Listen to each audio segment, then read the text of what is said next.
Hello and welcome to the Rotary Club of Tulsa. What a great group, and look at all this red. Now a few of you forgot, but boy. Now, our speaker's coming in. I thought I'd just go ahead and start the business meeting. When he walks in the door, let's stand up and clap and yell, "Boo Sooner," just for fun. So I'm going to go ahead and get started with our business stuff because I'm sure he doesn't care two iotas for what we want to do today, so we just want to hear him speak. So our song and pledge will be by past President Matt Davis. On the pianos, the incredible Tom Wolfe. Visitor introductions by John Howland. And our invocation will be given by past President Tim Caldwell.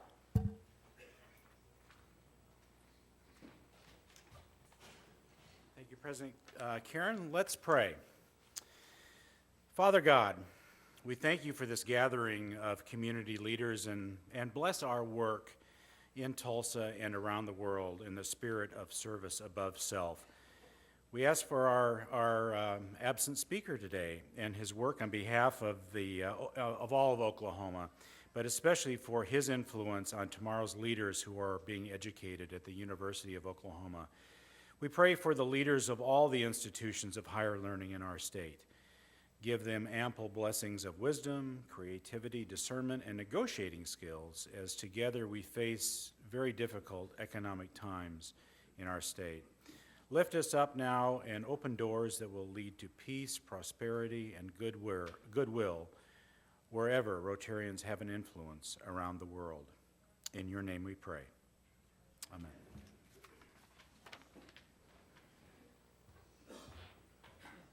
Well, let's hope our song will lure our speaker into the room. We're going to sing Oklahoma in honor of our speaker today, and the words are up on the screen if you don't know them.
Very good.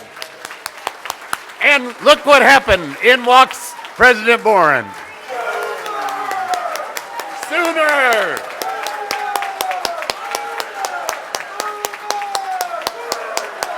Good time.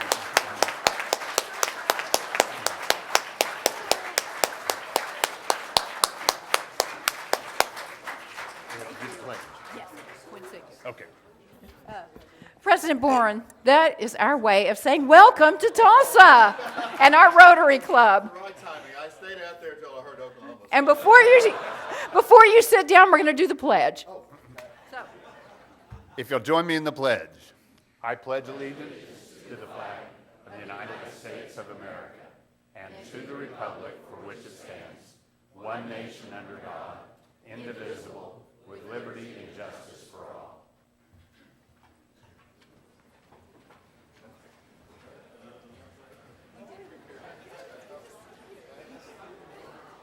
I'd like to welcome our visitors and visiting Rotarians at this time. We have a large number of visitors today, so I am not going to announce everyone's name as we typically do, but we don't wish to slight anyone and certainly appreciate your attendance today. You're visiting Club 2500 in District 6110. We're one of the largest clubs in the top 15 of the now 34,000 Rotary clubs nationally or internationally. I would like to make one special introduction. If Tricia Macklin would stand. Tricia was a former there she is over here. She was a former Rotary Scholar to Trinity College in Dublin, Ireland.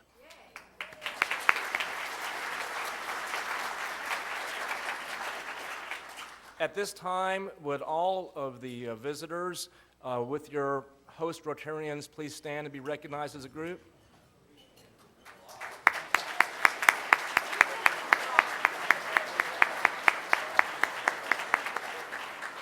Great group. We certainly hope you will come back and visit us again. Finally, I'd like to introduce the visiting Rotarians we have, and the person with the prize for the greatest distance is Roger Borup, if you'd stand, from Wellman, Iowa Club. Hi, Roger. Then we have from Sand Springs, Harlan Pinkerton. Hi, Harlan. From Bigsby, we have Wayne Choinet. And from Mill Rogers, we have Phil Keeter. Thank you. Thank you, John. Our Rotary sponsors this week are Tim Caldwell, George Shahadi, and Bob Riley, all with Williams, and Doug Paget, Pendergraft Security. And we encourage you to do business with your fellow Rotarians. And please thank all of our sponsors and the volunteers who helped us get into the building today.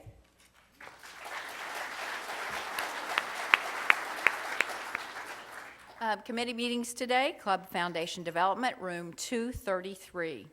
And in announcements, on behalf of the club, we want to extend condolences to Rotarian John Kari on the passing of his mother, Patsy, on September 5th. Services were held Saturday, September 14th in Bartlesville, so please keep the Kari family in your prayers. Linda Bradshaw reports that Lynn Martin was released from the Oklahoma City Hospital and is recuperating at home here in Tulsa.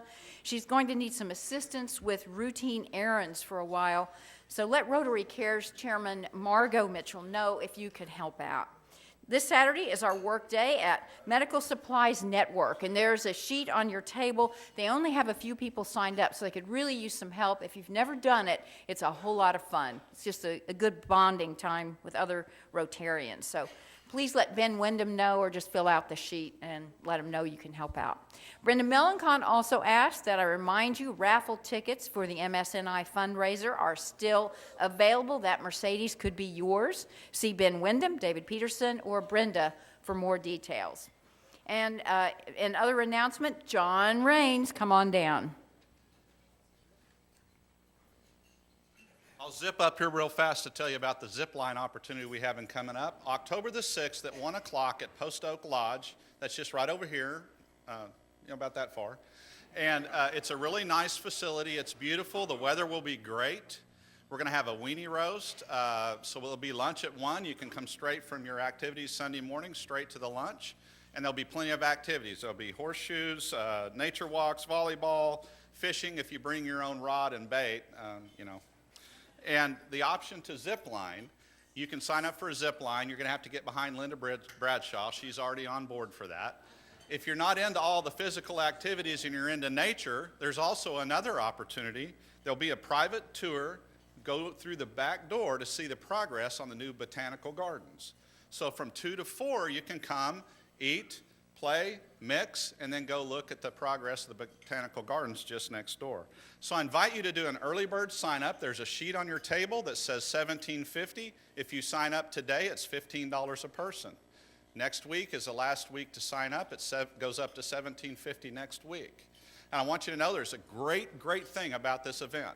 On October the 6th, you do not have to miss an OU game to attend. The second great thing is SI will cover this event in a positive manner. Very good. And Tricia, thank you for your help with this. We really appreciate that. Desiree Doherty with the community service team announcement. Okay. I'm going to thank all of you who volunteered on September 6th. Our next service opportunity is October 26th at the water station at the Tulsa Run to benefit the Community Food Bank of Eastern Oklahoma. If you've never manned one of those water stations, it beats the heck out of doing the run. And you throw water at everybody, and it's kind of fun. So I'm looking forward to doing that as well. And Duff Weddle, you've got a couple of inbound exchange students.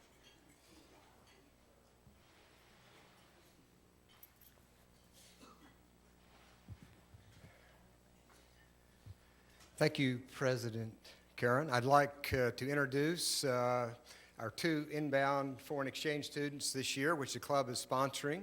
Mark Borner is from Weilburg, Germany, which is in central Germany near Frankfurt. And Kevin Santos is from Itabuna, Brazil, which is in the northern coast of Brazil near the city of Salvador. And both of these guys are honor students. They are attending Bishop Kelly High School, which is one of our partners in education, and both of them are fully engaged in all the activities. Mark, who's never played American football before, is on the junior varsity football team, and I understand plays a number of positions. And Kevin, of course, is from the land of Pele. And Brazil is not only is soccer its national pastime, it's its national soul. So we hope Kevin will make a good contribution to the BK soccer team this spring. I'd also like to acknowledge their counselors, Brent Blackstock and Daniel Ketchum, if you could please stand. These guys are indispensable to our program. They are their friends and advocates throughout the year. They help them through the good times, the bad times. They assist them with any communication issues with the school. They help them transition through the three host families, and we appreciate your contribution and your volunteerism.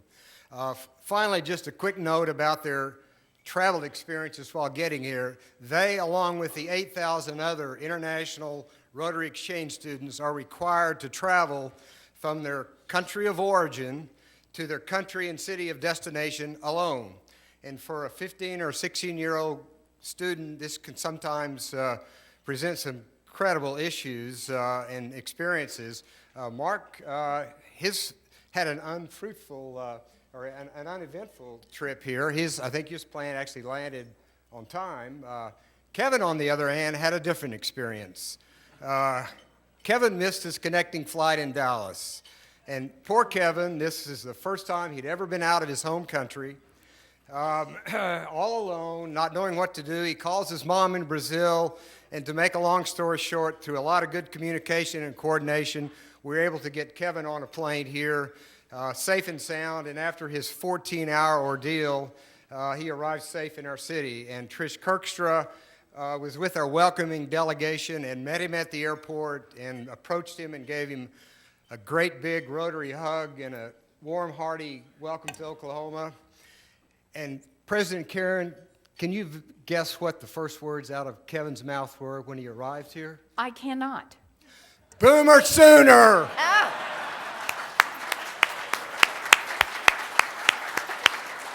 Oh, Mark and Kevin, welcome and enjoy your stay. I know you will. Duff, thank you. Don't text and drive. You may have seen our lunch volunteers wearing these T-shirts today. They're supporting AT&T's campaign to try to stop texting. So Mark and Kevin, no texting while driving. Sergeant at Arms, Janet Rockefeller.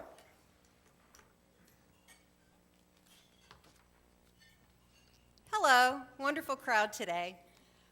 Okay, we can go ahead and get started. Roberta Preston is the Rotarian that was caught this week. She had a wonderful interview by John Stankiewicz in the Tulsa World, and she's a TU grad, and there she is, I think, boxes of cookies maybe, but anyway, boy, who wouldn't want her job? Okay, and then Brian Blankenship paid a fine of $100 because it's his birthday, but he also has 2 kids in his household that have birthdays in September, so party on. Okay, Tom Roper. He didn't send this to me, he sent it to the office because I have a feeling he didn't want to be acknowledged, but Tom, thank you for sending in $100 for your Rotary anniversary, and congratulations. Vic Morgan paid $100 because he has a Rotary anniversary this week too, and all of the foundation beneficiaries appreciate you, thank you very much. And finally, Terry Corral paid a fine because a fellow Rotarian caught her in the newspaper and told on her. But she was a really good sport, and she's paying $67, $23 for the number of years for Waltz on the Wild Side, and $44 for a number of years for the Tulsa Zoo Run, which I've done several times, and it is a blast. It's October 5th sign up. Thank you. Thank you, Janet.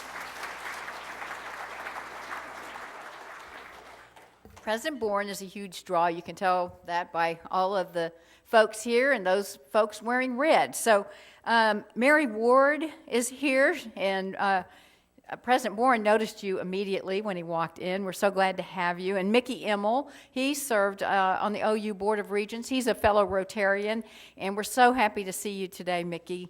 And Jody Parker is a state regent for higher education. I chided him for not wearing red today, but he says I have to be ecumenical. So if I can do it, you can do it. He was just reappointed. Yeah, he was. I saw that, yes. Yep.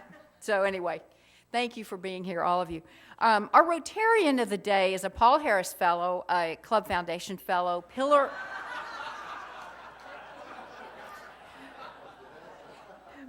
of the community, served as president of our club 2002 to 2003, and was honored by Rotary International with the 4 Avenues of Service Award.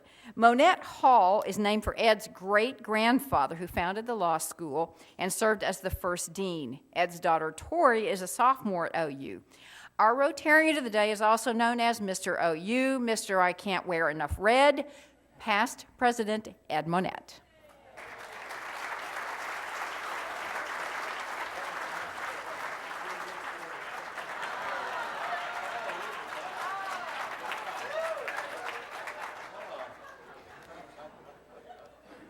Well, the gene pool's gotten real shallow since great-grandfather founded the law school down there. So first off, I'd like to thank John Brock for being out of town because he was supposed to introduce President Boren, and I'd like to thank Karen Keith for calling me It's Christmas in September for me. So it is my distinct honor to introduce our speaker, University of Oklahoma President David L. Boren.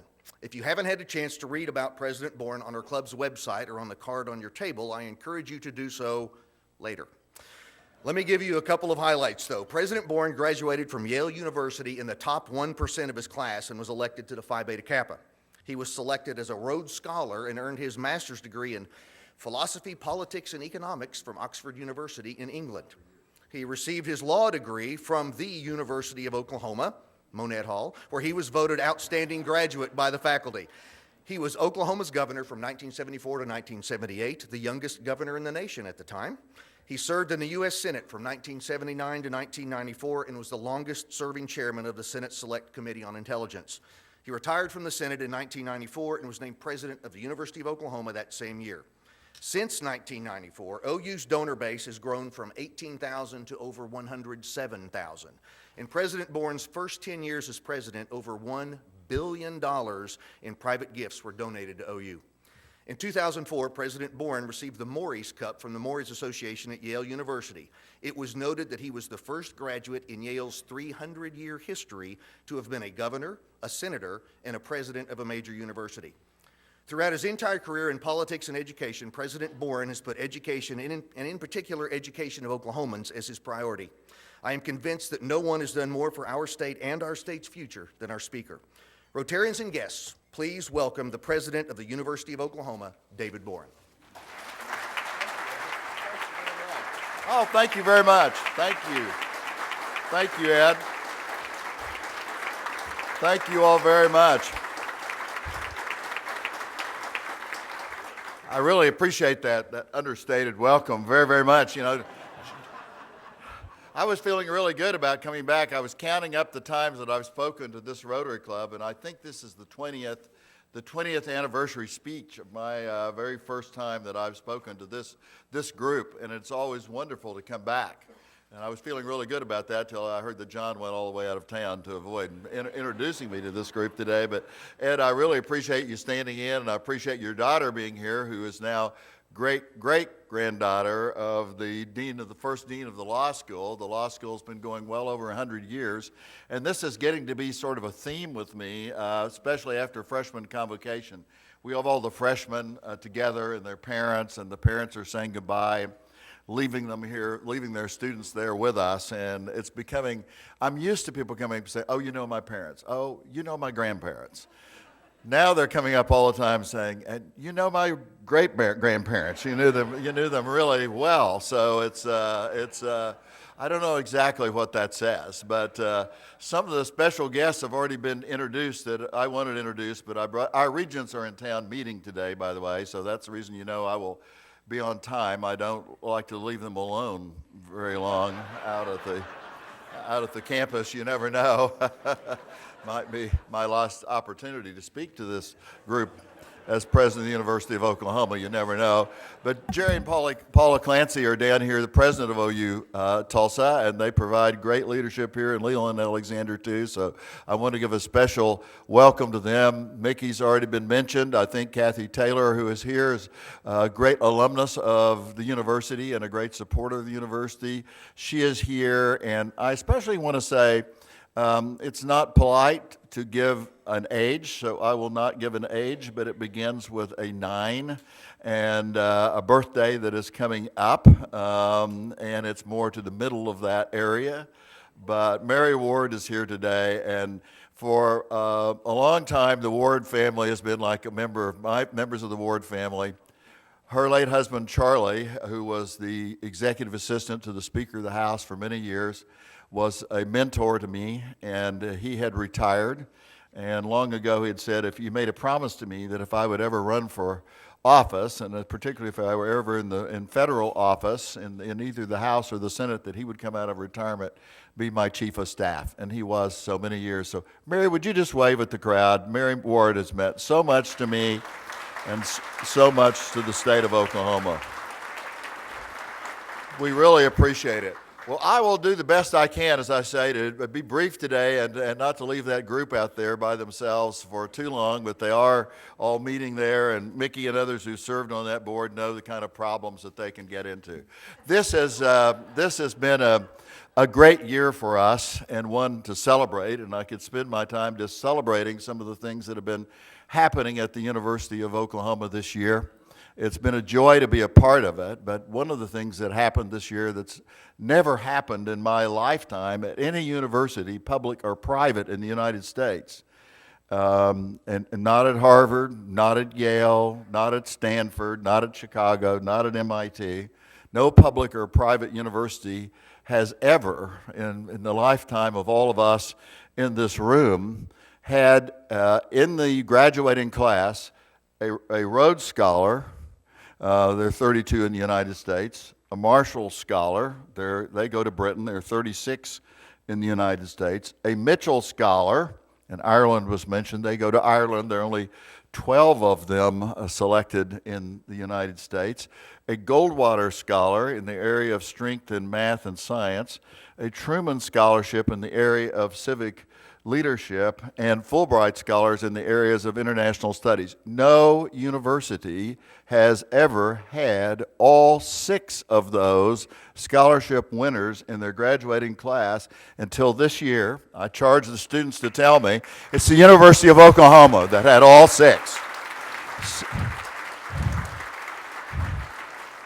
So it's a matter of just tremendous pride for us to be able to say that. I charged them, and they told me the odds were 1 in 20,000 of that ever happening again in the short term, but it really is a remarkable achievement. And I think it shows. We just enrolled the highest ranked class we ever had. I couldn't keep saying that, but we did. We inched up a little bit more. I love it now that I'm quite sure we inched up in terms of the ACT scores and the academic achievement ahead of that other little institution down there in Texas. By the way, in Austin, the devil made me say that, and I don't know if you know it, but your great-grandfather, but during the time that he was dean of the law school, produced 9 other deans of other law schools across the country. And during that time, it was known as the Cradle of Deans, including the dean for the University of Texas Law School, Stanford Law School, and several others. So the Monette name has a long and distinguished history at the University of Oklahoma. So we celebrated all 6 of those coming together in one year, which was truly remarkable. We celebrated the highest ranked freshman class at a public university in the history of the state. We celebrated our spirit of volunteerism. Many of you may know that we're very close to Moore. We're about 7 miles away, and when the tornado struck there, school had just ended. The students had gone home, But we opened up the dormitories, the apartments. There's an area where we had graduate students. We even took care of 70 pets because we'd allowed them to have pets. But we had almost 1,500 people who were without homes, and we were first responder rescuers from other states. It was great to see those from Nebraska and Texas wearing the stickers that we went around putting on them. And we had Bob Stoops and others there to greet them and to decorate them appropriately while they were there. But we also had over 900 students come back who'd already gone home. Some of them came back from 500, 600, 700 miles away and served as volunteers. Every single night they put clean sheets on all the beds for all these people. The music school came out and played concerts for them. The food service people worked 24 hours a day so that they could have snacks all night long if they wanted them and warm food. And so we were really proud of that. That's the spirit of Oklahoma. That's the spirit, and those are the values that we hope that we're inculcating in our students. And it was something we felt very good about when it was over. The Red Cross came and told us that we sheltered and took care of more people than any other institution in the state. So that's something you feel really good about. It's not just the academic achievement. It's not just the performance of a quarterback on Saturday, which was pretty darn good this Saturday. But to see these kinds of things, and we're trying to reach out. We're extremely pleased with the progress, I would tell you, in this community. This community has been very, very generous. The OU Tulsa, we produce from the University of Oklahoma over 50% of all the physicians that are practicing in Tulsa, the Tulsa metro area, and in northeastern Oklahoma. But we have a real challenge before us. Almost half of them are over 55 years of age now. I'm talking about the physicians practicing in our state. It's inching up on half. It's over 40%. Are now 55 years of age and more. We are in the 5 states most challenged in terms of our shortage of medical personnel. So we're working very, very hard in partnership with Tulsa University, and they've been a great partner. And we think we'll have the first incoming class of a 4-year medical school, a community-based 4-year medical school here in Tulsa in partnership with Tulsa University by the year 2015. We already have students coming. They're already responding. They're learning about the mission. They're learning about trying to serve underserved areas. So it's an exciting time. So we could talk for a long time about the good things that are going on. And to be around the young people that I get to be around every day, it makes you optimistic. It gives you a feeling of energy. You really see the direction we're going. You see what they want to do with their lives. You see how they want to give back to their communities. It's something really to experience that will make you feel good about where this country is going in the future. At the same time, I think it's very important for us to sit down together as Americans, and we do this far too seldom. I love coming here because we have the opportunity to do that. I love to hear how you're impacting the community in so many different ways, which this club does constantly. It continues to do week after week, year after year. You are there. You're there helping the institutions in the community take care of people that really need it. I don't know that I'm going to sign up for the zip line, but I think it's wonderful, the various things that are going on with this organization, and it continues to inspire me. But we look at some of the things and some of the challenges that we face. And we look at these challenges, and sometimes I think we wonder. They're very difficult questions. Just because there are problems in the world doesn't necessarily mean that every single problem that is out there in the world admits of an American solution, and it's frustrating. You look at situations like the situation we face in Syria. You know, one side wins, we lose. The other side wins, we lose. It's a religious civil war. It's been going on for a long time. The people don't want to give up their arms and quit fighting because they feel that will be the end of them, that there will be some kind of genocide. And so how do you find a way, as caring as we are, to make a difference in a situation that is so complex and so complicated? And then we look at ourselves at home. One of the things that, when you look at the facts, you see the challenges. I just sort of sit down and I look at it. Some of you read the little book that I wrote a few years ago, and I was interviewing at that time the Rhodes Scholarship candidates, and I asked them, one after another. They didn't hear each other. They were out of the room. They came in one at a time. How long will the United States be the world's leading superpower? I changed it to say leading instead of only, because I think that we realize we're going to have to work in partnership and cooperation with other. How long are we going to be the leader? How long are we going to have more influence than any other nation in the world? And that group looked at me as if they were totally shocked by the question. You could tell that their answer was, in essence, forever, many centuries, as far as we could think ahead.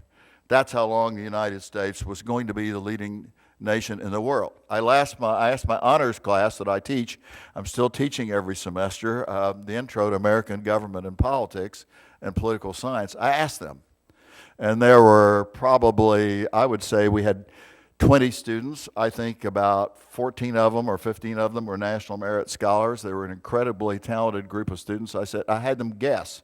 I gave them very options. Over 100 years, well over a century, and then all the way down to we're already not. And the average came out about 20 years.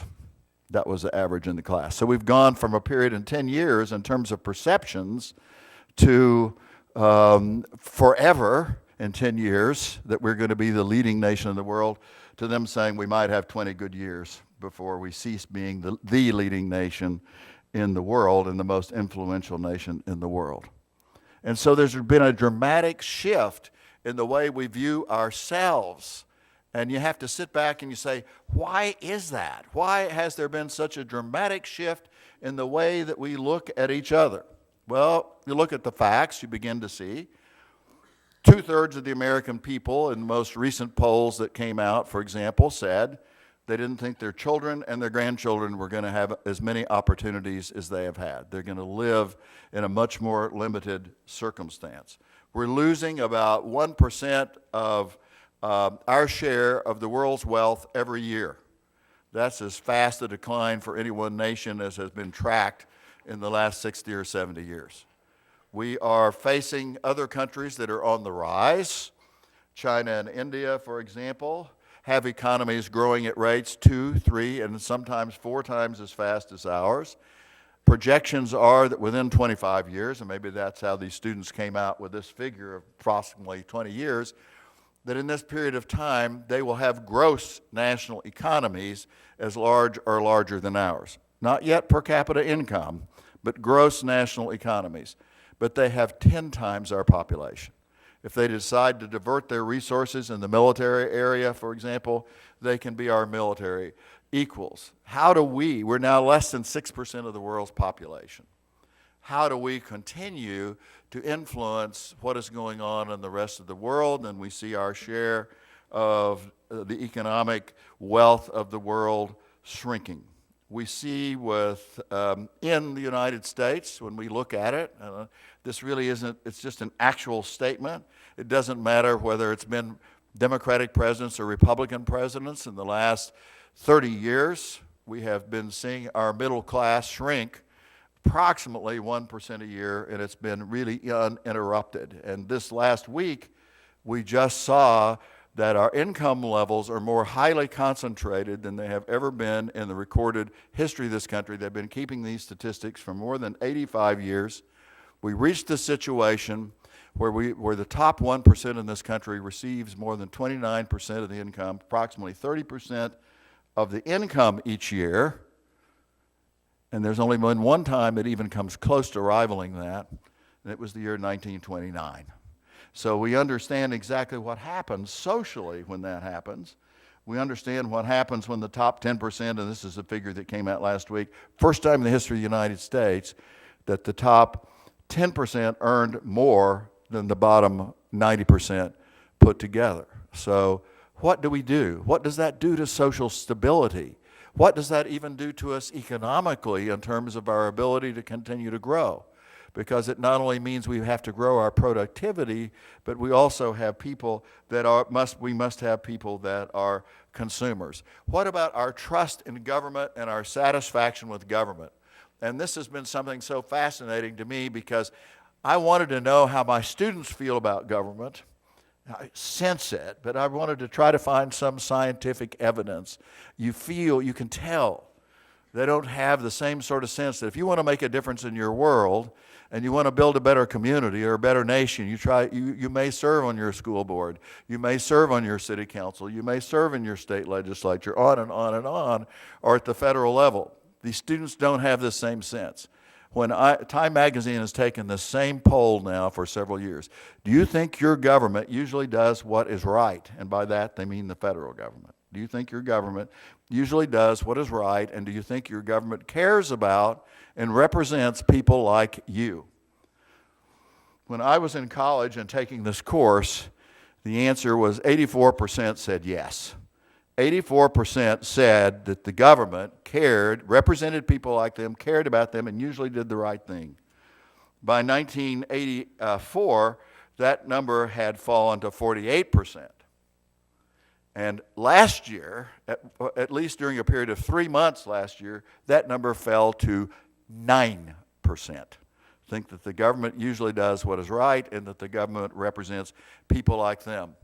I was reading two of our state's newspaper, one in Tulsa and one in Oklahoma City. They now share some content together.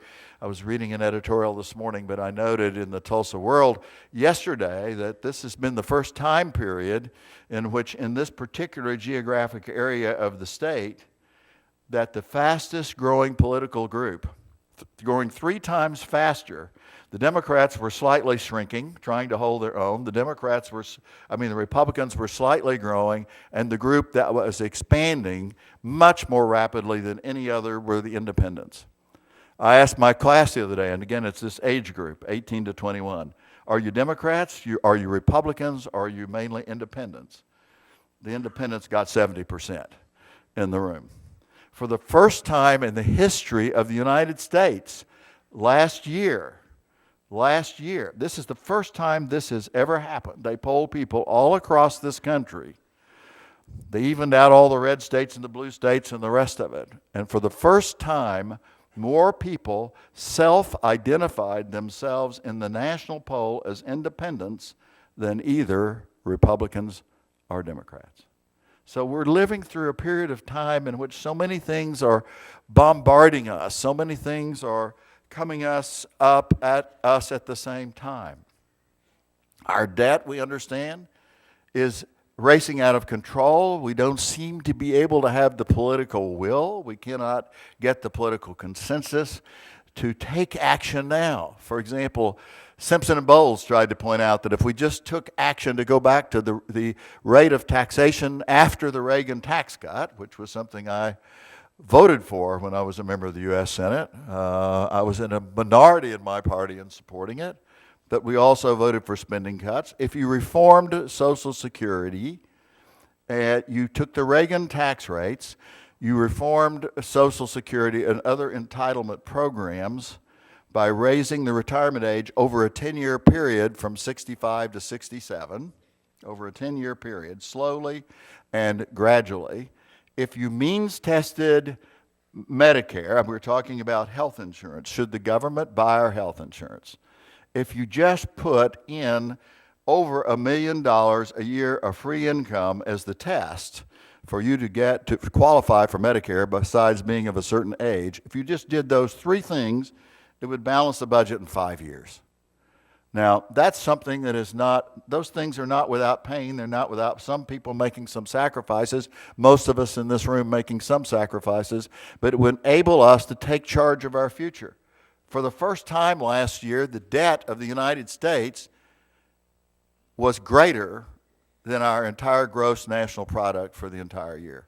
We're in uncharted territory. What will that do? What will that mean for us? How are we going to get it done?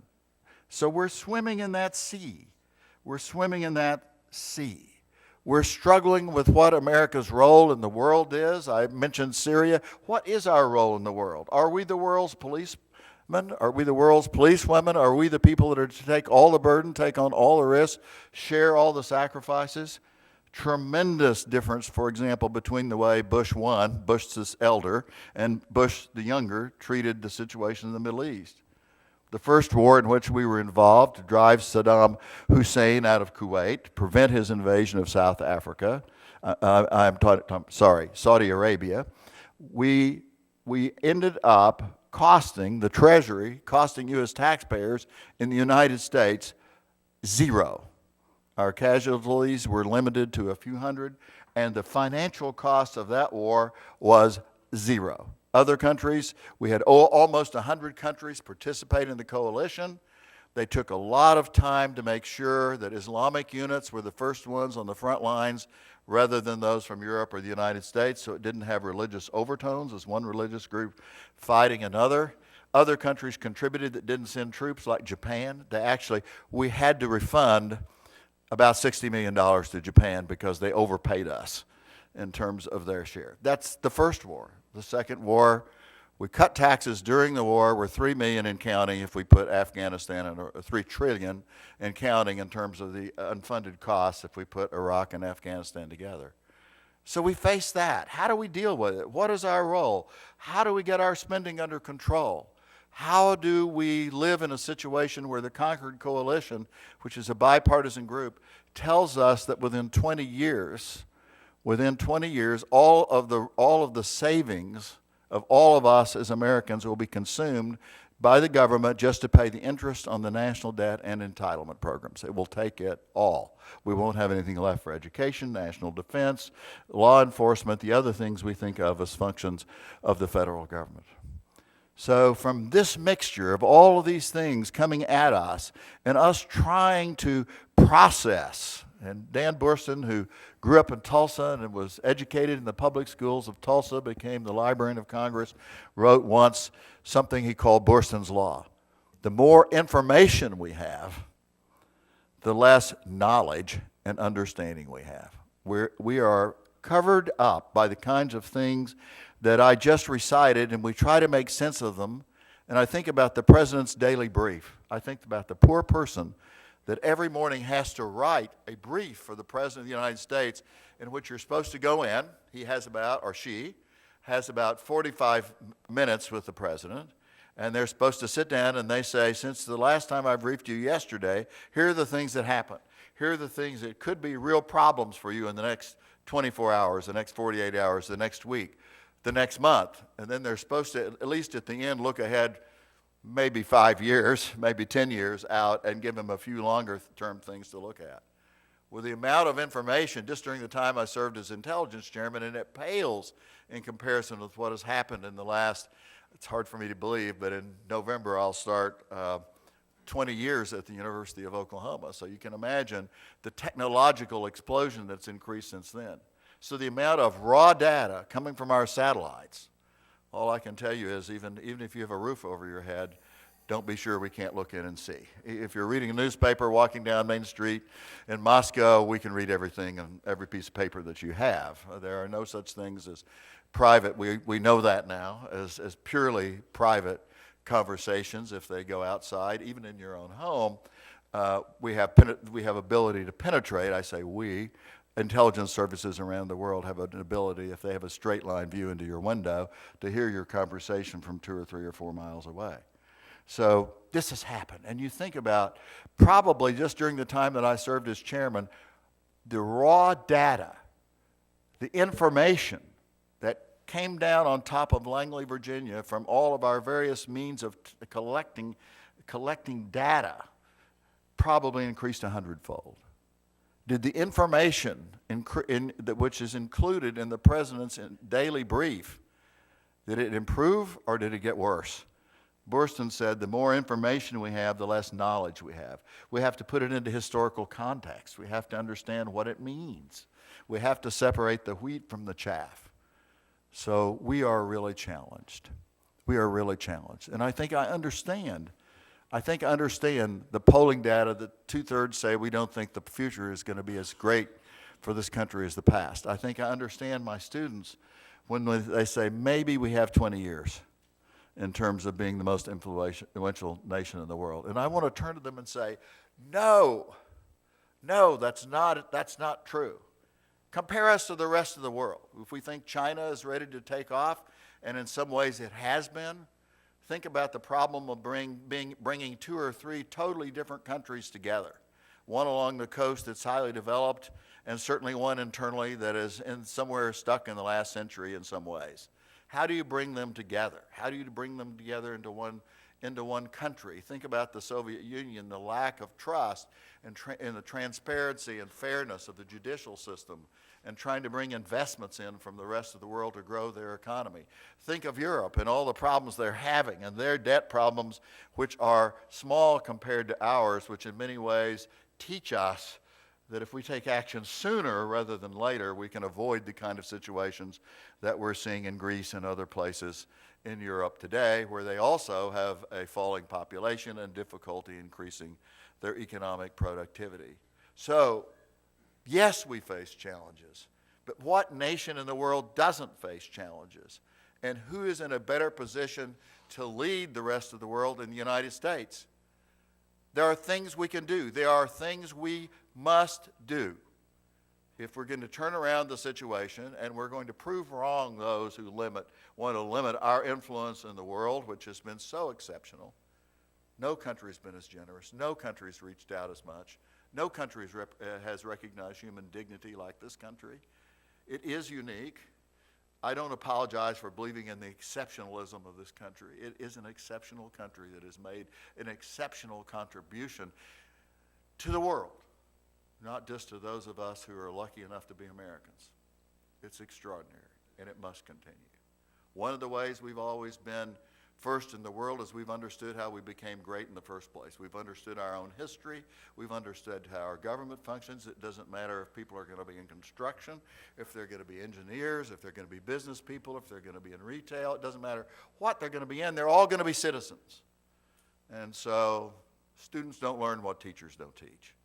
Only 8% of our colleges and universities in this country require a single course in American history, so we can learn how we became great in the first place, or a single course in American government to graduate and receive a degree. I'm happy to tell you that nearly all of the public universities in the state of Oklahoma are in the 8% that require us to know our own history, to be versed in our own history, to know how we've come together and how we've challenged. One of the things that has been unique about the United States, one of the reasons we've been economically the strongest, as well as strongest in terms of our ideals and our values, has been we have been the best educated people in the world virtually from the very beginning. Now, we took a huge jump. In 1800, there were only 1,000 of us that had college degrees. Now we're turning out 23 million a year. Huge difference. During the Civil War, and it was a very courageous thing for Lincoln to do.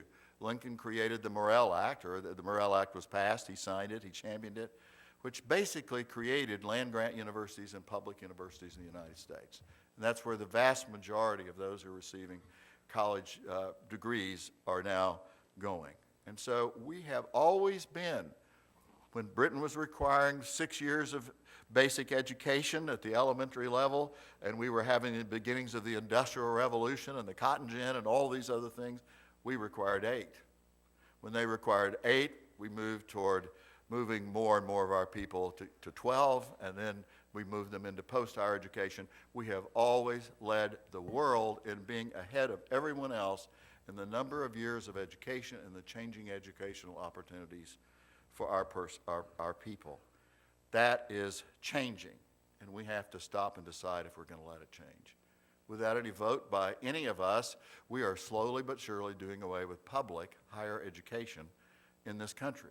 And most people, not being extremely wealthy, have turned to public higher education, which has been less expensive and more available in order for their sons and daughters to have an opportunity to move forward and be part of an economy that more and more demands advanced education, and even later professional and changing education as we go through life. What's happened? Well, I can tell you, for example, that in 30 states in this country last year, and by the way, some of you probably saw the figures last week, unfortunately, they were released by a national group, we ranked 50th. That's not best. That's the other end of the scale in terms of our support for public education in Oklahoma, dropping support since 2008. We have gone down more rapidly. In higher education, we're spending $90 million less to educate our children than we did in 2008. In terms of shares of who is paying for college today in our public universities, in Oklahoma, just since the 1970s, for example, I can take the University of Oklahoma as an example. You could take OSU as a very similar example. The other public colleges and universities, take Tahlequah, take Edmond, take the other universities around us, very, very similar figures. We were well over 50% was paid by the state. When I came home to be president of the University of Oklahoma, the state was paying approximately 34% of the cost each year for a student to go to OU. And this is true of the other schools. 34%, just when I came back. Now it's 17%, and it is falling. It's fallen in all but 5 states across the country dramatically in the last 10 years. So we are making a decision. Our medical school, an OSU osteopathic school would be the same. What percentage is paid for by us as taxpayers if they're public institutions, in quotes? About 7%. A little less than 7% of the medical school budget. Where has the growth come? It has come from the pockets of the students and their parents and their families, and through debt that they're taking on that they're going to live with the rest of their lives. In 10 years, we've gone from first place in the world in terms of the percentage of our young people of college age going on for more education after high school to 14th in 10 years, and we are dropping like a rock as states across the country are providing a smaller and smaller share. So it's up to us. How much do we care? What should be our priorities? You would expect me to point to education as a priority, but it is something that is out there. It is something where we have always had a lead. It is a place where we have always been more competitive. We've always been more productive. What was the most productive period in the history of the American economy? During 28 years, in one 28-year period in our history, a little less than 28 years, the real incomes of American families, the average American family, the real purchasing power doubled. When was it? It was during the GI Bill after World War II, when we sent so many of the people who had been involved in the war effort onto college free, and we paid for it. And you can see the exact correlation between what it did for this country, what it did for this country's economy, what it did for the middle class, what it did for the growth of opportunity in this country, and now turn it around. We're one of the fastest countries in the world that is most quickly disinvesting in the education of students K through 12 and in higher education as well. That's something we can put in our own hands. I mentioned the independents, and maybe this is a radical proposal, but about 70% of the people when it comes to the general election said, they say generally, whether they're talking about the which by the way, that's an area that's very interesting, and it's true with Congress too. When Gerald Ford ran for president the last time, the two candidates ran against each other, Ford and Carter. They spent $67 million, the two of them combined, running for president of the United States. $67 million. The two candidates this year spent $7 billion between the two of them running against each other. And if you want to track races for the legislature, if you want to track races for mayor, city council, if you want to track races for Congress, you'll find about the same thing. You find more and more polarization. When have we worked well as a country? When have we met crises successfully? When we have come together, worked together, been united, put our country first, even ahead of some of our own individual opinions. We found a way to form a consensus, and we found a way to move forward together as Americans. It's happened time and time again. It happened with the Marshall Plan, if you can imagine, giving aid to those that you've been fighting against. But it turned the whole situation around in Europe, and we won the Cold War, and we know the ultimate result, and we stayed with it. We had a policy of containment. Didn't matter if they were Democrats or Republicans. We contained the Soviet Union, and those who would push communism on the world We contained them in a certain area. Reagan added on to it. It was supported by Democrats, the Reagan doctrine to make them pay a cost. We have to find a way to come together. And yet we are, in a way, getting further and further apart, and we seem to be getting more polarized, and we certainly don't like to see the dysfunctionality of our own government at a time in which we need to make the most cost-effective, wise, long-term decisions about our future in the history of this country. We can do things about it. As I said, I read our state's 2 leading newspapers this week. It was very interesting. They focused on the independents, and they focused on the fact that nationally this is changing, and there are more independents. And what are they saying? We don't like the fact that all you do is fight. We want to find a different way. We want to get people together. We don't want the extremists. What do the primaries usually produce? This is one thing I think we need to think about. We're at a point in our country where more people are independents than anything else. We don't let them vote in the party primaries. So who tends to win the Republican primaries? The more extreme people to one side, the right. Who tends to win the Democratic primaries? The more extreme people to the left. And then you get, finally, independents haven't even gotten to vote in most of that, even though they're the largest political group of the country. I think maybe if we have 50% more single districts that are landslide districts for either Democrats or Republicans, where you get punished if you're a bipartisan person in those primaries, and they're going to decide it. You draw the district lines so 70% belong to one party or the other. You get penalized if you go cooperate with the other party. You really do. Maybe it's time to open up both primaries to independents and moderate voters so that we get less extreme choices in the general election. I just throw that out. But we have to think about all of these things. We have the power in our hands, and that's the good news. We have the power in our own hands to be able to change the way things happen in this country. We have the power in our own hands to invest in education. And by the way, I don't mean by that, with due apologies to those of us who try to struggle in educational administration and get better results. They just did a study, and you may have seen it, some of you. It was on the front page of one of our national newspapers, magazine sections. Why are some kids smarter?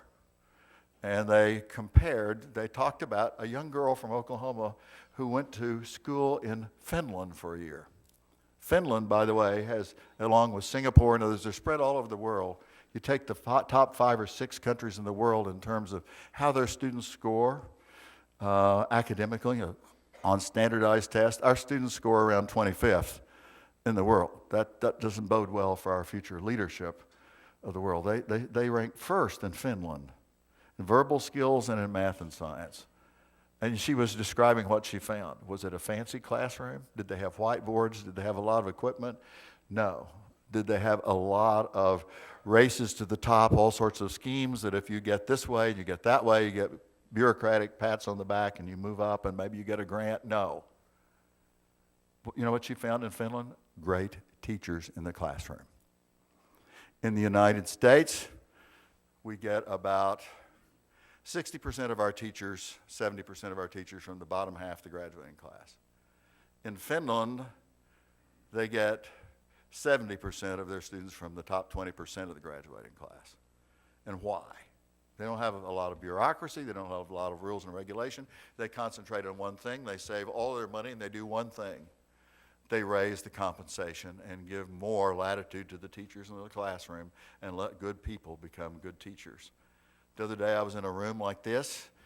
It was maybe 4 times as many students. They were freshmen. They had just been thinking about what they were going to do with the rest of their lives. I said, how many of you would really like to be teachers if you could be?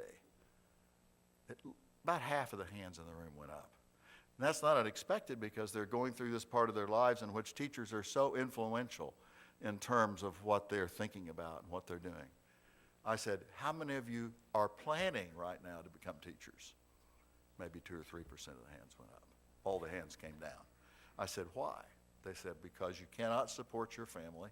You cannot make a living. You cannot provide the opportunities you want your family to have on a teacher's salary. We have to make a difference. Maybe if we just did away with a lot of the spending on a lot of other things, including a lot of various administrative things and bureaucratic things we do in education, and just started putting all the money. And we could do it with the IRS by just giving a tax credit that would give a huge increase to teachers across the country. I'm talking about dramatic, not small, dramatic. We believe in the market. I believe in the market, and I do think that market incentives tend to work. And I think they'd work in terms of getting the best and brightest drawn into teaching, or at least a significant number. And how blessed so many of us were that we had those people. Many of them were women who stayed in the classroom who didn't have other opportunities that, thank goodness, they now have in terms of their professional lives, and we were the beneficiaries early on of extraordinarily talented people who were there. So it's in our hands. It's for us to set the priorities. It's for us to set the decisions. It's for us to decide if we're going to do what we need to do with drawing congressional districts or pumping money into campaigns or reforming the system in a way in which, as one recent writer who wrote a book about the two is, my goal, ... turn Republicans and Democrats into Americans. What a thought. What a thought that is. Turn them into Americans first. There's room for all of us with our points of view. Each of us has a point of view. We try to make it heard. We try to make it felt. But all of us together have the ability to get together and keep this exceptional country the most important influence in the world.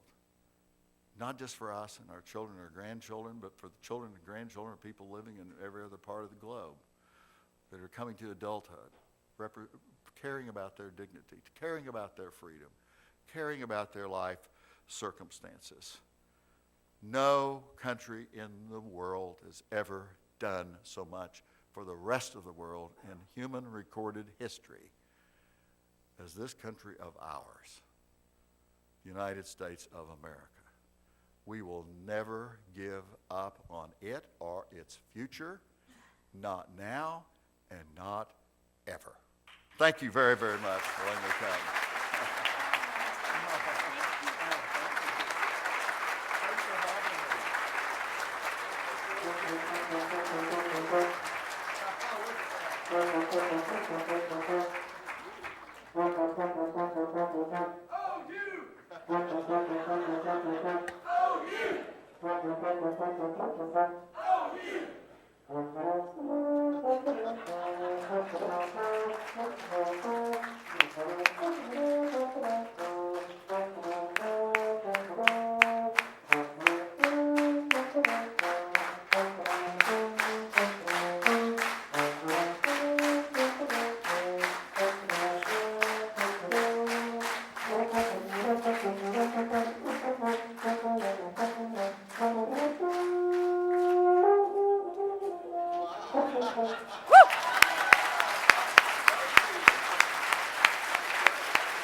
President Boren, just a few thoughts.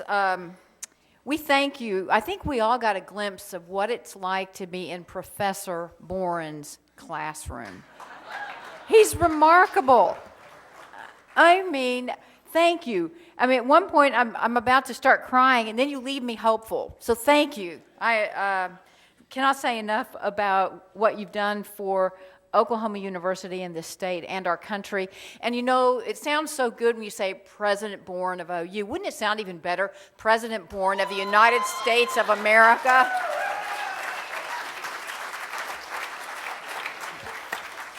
I mean that.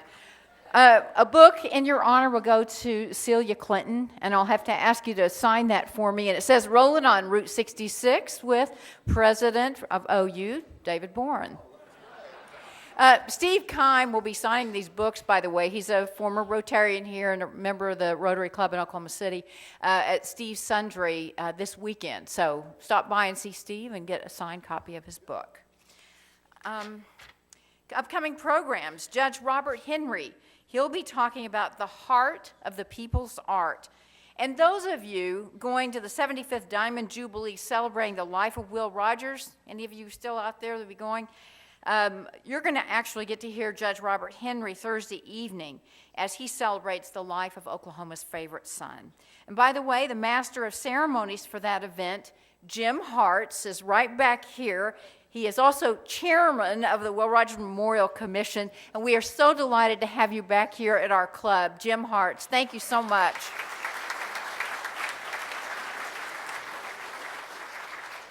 Now, Business Visitation Day is next week. Does everybody know where they're going? Or the week following that? So, not next week. Edit that out. Come here next week and hear Judge Robert Henry. And we'll be getting you your dates and where you're headed for Business Visitation Day. And still have a few invitations for the Global Vision Awards dinner by the badge box. And I don't know if you were paying attention, but the Mystery Rotarian, a crowd of 5,000 was on hand to cheer as 12-year-old David Morgan crossed the finish line as grand champion of the Tulsa World's 4th annual Soapbox Derby in July of 1938. As part of his winnings, woohoo!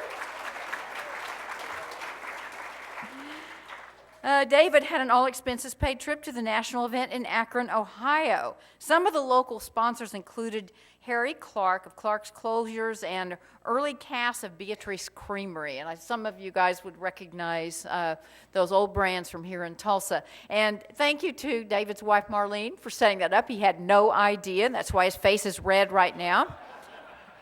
And yes, Marlene brought his little medallion that he won in the Soapbox Derby. So it's really cool. And of course, David, I'd be curious if you went into the insurance business following your Soapbox Derby competition. So with that, again, thank you, President Boren, so much. You all have a wonderful week. See you next week.